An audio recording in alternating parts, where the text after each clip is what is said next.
આજરોજ ભુજ ખાતે કચ્છ કલેક્ટર સાહેબને દેસલપર ગોતલી આજુબાજુના ગ્રામજનો દ્વારા આવેદનપત્ર આપવામાં આવ્યું હતું।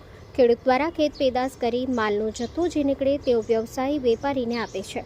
એરંડા, ઘઉં, રાયડો, મગફળી જેવી ખેત પેદાશ કરી ખેડૂત પોતાની મહેનત ભેગી કરી વેચાણ માટે જથ્થો આપતા હોય છે, જે વેપારી પોતે પૈસા ના આપતા ખેડૂતોમાં રોષ જોવા મળ્યો હતો।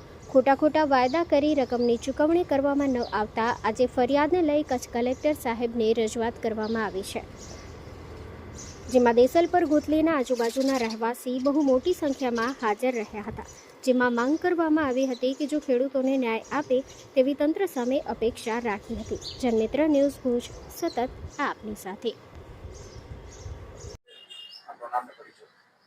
મારું નામ વેરસીભાઈ કેશાભાઈ આહિર, ગામ આમારા, તાલુકો નખત્રાણા। અમો દ્વારા આજે તમામ ખેડૂતો જે આજે અંદાજિત 100 જેટલા ખેડૂતો જે અમારા બાજુના ગામ દેસલપર ગુતલીના વેપારી પેઢી જે નામ છે આપણે હિતેશ વિઠ્ઠલદાસ બારુ ઠક્કર તથા કનૈયાલાલ જમનાદાસ વિઠ્ઠલદાસ ઠક્કર, સાવન કનૈયાલાલ બારુ અને વિરલ જમનાદાસ બારુ, એ તમામે આપણે વેપારી પેઢી ચલાવે છે। ખેડૂતો પાસેથી ખેત પેદાશોની જણસો વર્ષોથી લે છે, જે અમે વર્ષોથી એમને ખેત પેદાશની જણસો આપતા હતા, પણ ગયા 12 મહિનાથી અમારાથી છેતરપિંડી કરી અમને અમારા પૈસા આપતા નથી। જે ખેત પેદાશોના પૈસા હતા તે આપતા નથી અને અમને ધમકી આપે છે કે ભાઈ હવે પૈસા અમે નહીં આપીએ, તૂટી ગયા છીએ અને જો વધારે માંગણી કરશો પૈસાની તો અમો દ્વારા તમને વ્યાજ વટાવના કેસમાં ફસાવશું, અન્યથા દવા પી અને એને દવા પીને તમારા ઉપર ખોટી ફરિયાદો પણ કરશું, એવી અમોને ધમકી આપેલ છે। અને ખેડૂત બિચારો ક્યાં જાય?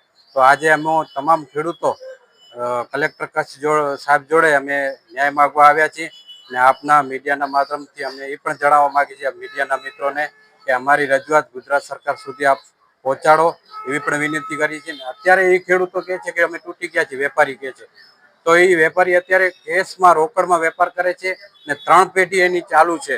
રમા ઇલેક્ટ્રોનિક્સ જે અત્યારે એ પેઢી ચાલુ છે, રમા એન્ટરપ્રાઇઝ ચાલુ છે અને Thakar Velji Vitthaldas general merchant and commission એજન્ટની પણ પેઢી ચાલુ છે અને અત્યારે રોકડમાં વેપાર કરે છે અને અમોને અમારા પૈસા માગવા જતા અમોને પૈસા આપતા નથી ને ધમકી આપે છે કે તમને ફસાવી નાખશું। તો અમારે ખેડૂતો ક્યાં જાવ? તો આજે અમે તમામ ખેડૂતો આપણે કચ્છ કલેક્ટર સાહેબ જોડે રજૂઆત આવેદનપત્ર આપવા આવ્યા છીએ અને એસપી સાહેબ જોડે પણ અમે આવેદનપત્ર આપશું ને ન્યાયની માંગણી કરશું ને જો અમને ન્યાય નહીં મળે તો અમે આગામી દિવસોમાં ખેડૂતો તમામ ભેગા મળી અને અન્ય સંસ્થાઓના સમર્થન લઈ ને અમોને પણ આજે પણ અન્ય સંસ્થાએ કીધું છે કે તમે આવેદનપત્ર આપો અને ન્યાય નહીં મળે તો અમે તમામ સંસ્થાઓ સાથે રહેશું ને કિસાન સંઘ પણ અમારી સાથે રહેશે એવી અમને ખાતરી આપી છે। તો અમારી આપ સાહેબને વિનંતી છે કે અમારી આ માંગણી ગુજરાત સરકાર સુધી પહોંચાડો એવી વિનંતી છે।